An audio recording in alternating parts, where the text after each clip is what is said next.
Prof. Oke, ya, jadi sekarang kalau kita berbicara mengenai HIV atau AIDS, Ya. HIV kalau AIDS itu sebetulnya ya sudah sejak dekade terakhir ini kita juga sudah tahu bahwa virus AIDS itu bukan virus yang mematikan sekarang. Ya, kita itu sekarang bisa hidup dengan virus AIDS tanpa sakit, bisa. Jadi seperti TBC, kita itu hidup dengan kuman TBC dalam tubuh kita dan kita fine aja atau baik-baik aja bisa. Ya, ambil contoh itu Magic Johnson itu.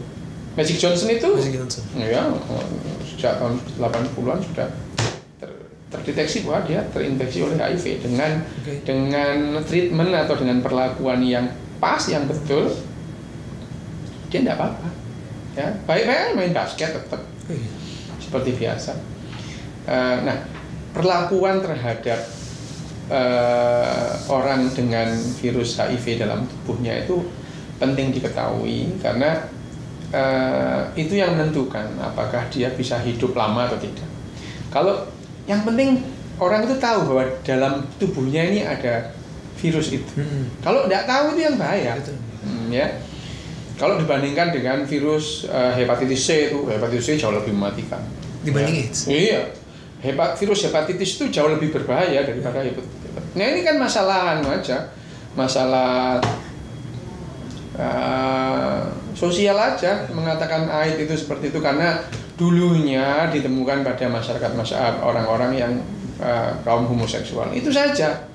Jadi sebetulnya ya penyakit ini penyakit sekarang malahan heteroseksual jauh lebih menyebarkan ketimbang homoseksual ya. Jadi heteroseksual itu lebih berperan menularkan virus ini ketimbang homoseksual sekarang. Ya hanya saja waktu itu HIV itu pertama kali terdeteksi pada orang homoseksual di Amerika.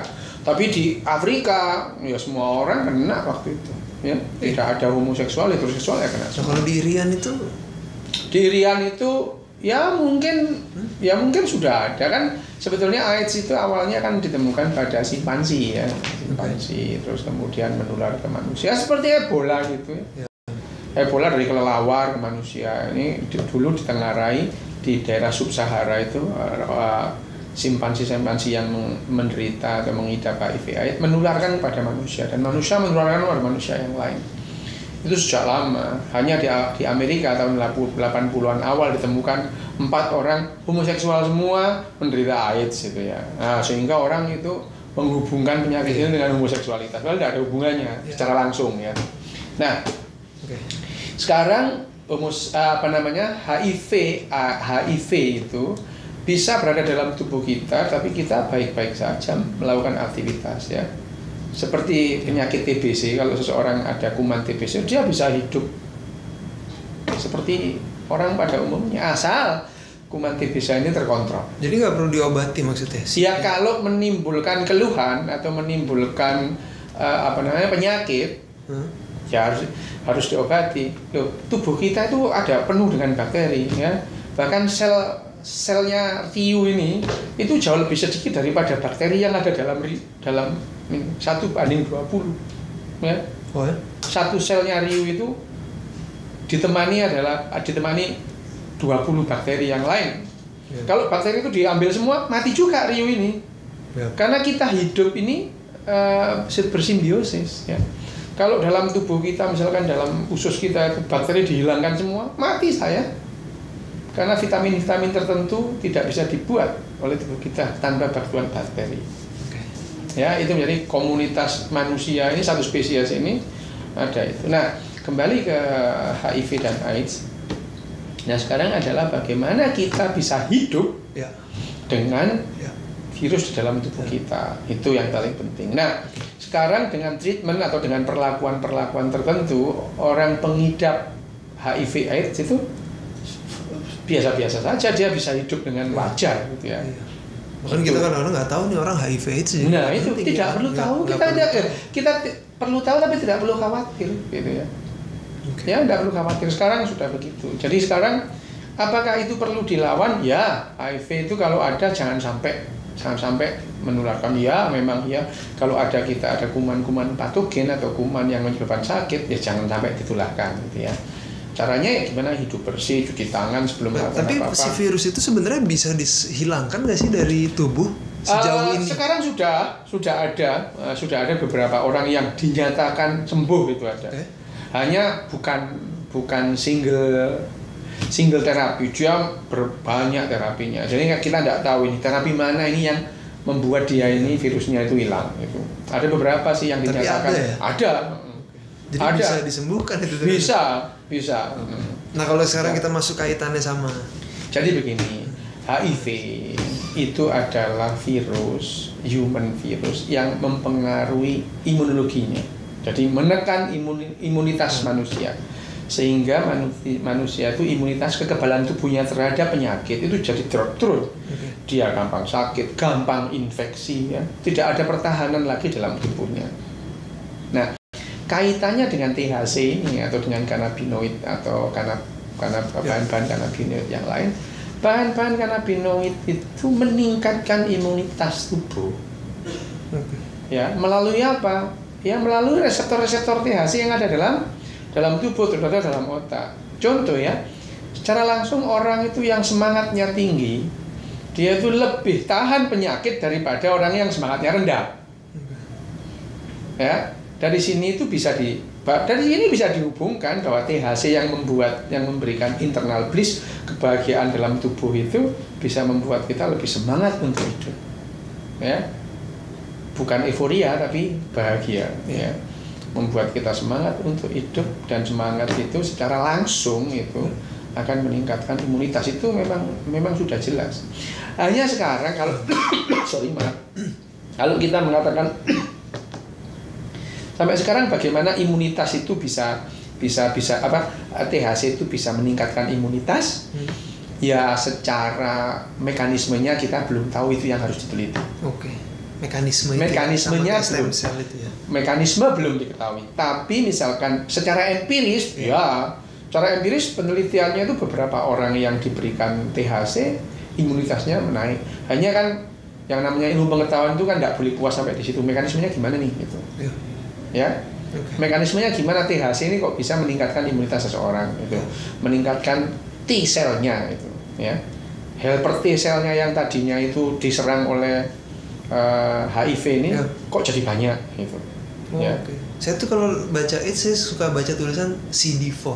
CD4 itu adalah cara untuk melihat secara CD4 itu tidak spesifik untuk HIV. Ya, banyak infeksi virus yang lain yang CD4-nya itu positif gitu ya. CD4 itu hanya marker saja. Marker untuk HIV-nya ini. Nah, masalahnya adalah kita itu perlu penelitian lebih lanjut mengenai mekanisme bagaimana THC ini bisa meningkatkan imunitas seluler seseorang, bisa meningkatkan T-selnya, bisa meningkatkan helper T-selnya, bahkan B-selnya juga naik itu. Jadi sel-sel imunitas manusia itu T-sel, B-sel, sel B, sel T, dan sel T penolong helper T-sel gitu ya. Nah, yang namanya HIV itu menyerang helper T-selnya ini.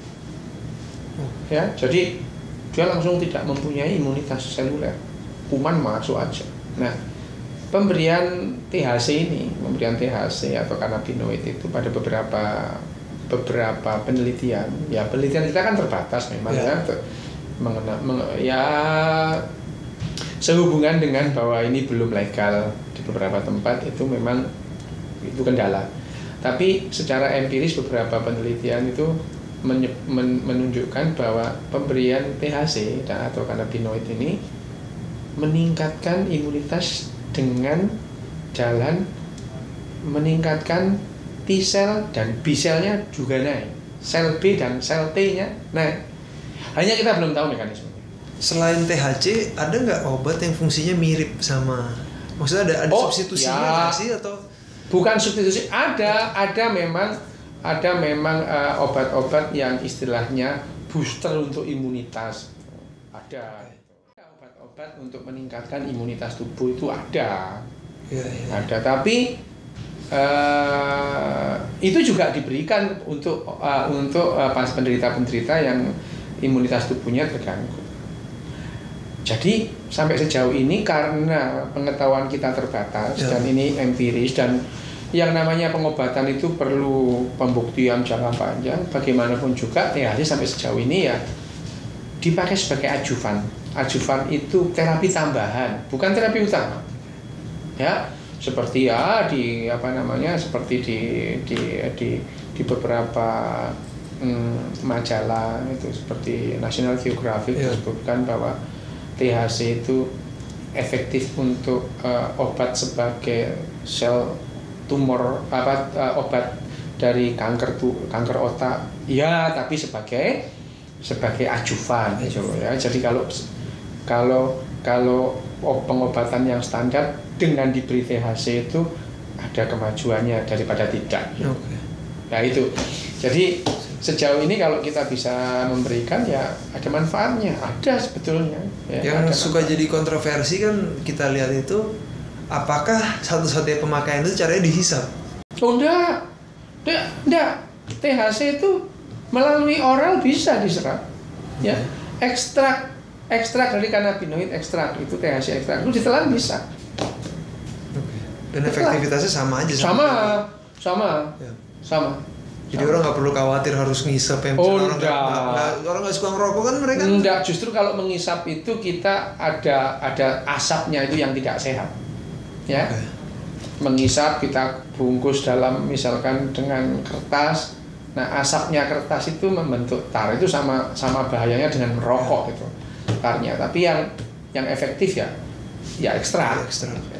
Itu ekstrak. Ya memang sekarang itu kalau kita membahas mengenai masalah manfaat THC untuk HIV dan AIDS itu untuk meningkatkan imunitas selulernya, dan itu secara empiris sudah pernah diteliti itu ya. Hanya mekanismenya bagaimana kita belum tahu, perlu penelitian yang lebih jauh itu, karena ya ini kan istilahnya tentang kanabinoid atau THC ini kan baru kita meneliti ya, berbeda dengan obat-obat yang lain yang sudah puluhan tahun diteliti secara massal gitu ya. Tapi nantinya kalau misalkan betul ini sudah dilegalkan, jika penelitian itu tidak takut. Kalau kita meneliti barang ilegal takut juga memang. Ya, jadi kalau kita dilegalkan, sudah legal, kita peneliti melakukan penelitian mengenai manfaat THC ini, nah kita bisa jauh lebih maju. Yang jelas memang sehubungan dengan Hari AIDS ini bisa diinformasikan bahwa pemakaian THC sebagai terapi ajuvan, terapi tambahan atau terapi tambahan untuk treatment HIV itu sangat bermanfaat. Sip. Makasih banyak, Bro. Iya. Waktunya. Gitu ya.